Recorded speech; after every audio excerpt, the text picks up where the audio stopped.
Okay, I've literally just got up.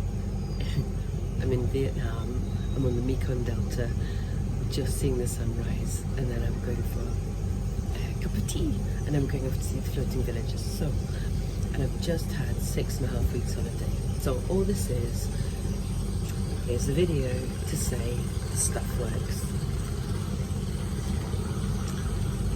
You work like crazy, it's frightening, it's terrifying.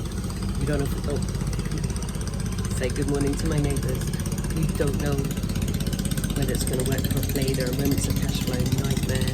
There's definitely mistakes that you make. There's mistakes that people make. There's people you love working with. There's people, you're not going to work with again. And then a decade later, you sit there and pinch yourself thinking, this rich dad poor dad stuff totally works. I've been away, I've been in New York, Boston, Cambodia, Vietnam, Vietnam, Laos, about to go to Cambodia, and I've been away for 6.5 weeks. Nothing's changed. Assets pay bills.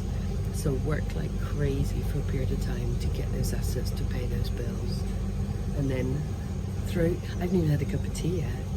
Then you could be watching the sunrise on the Mekong Delta thinking, should we do this next year? Should we do this next month? Good luck to you.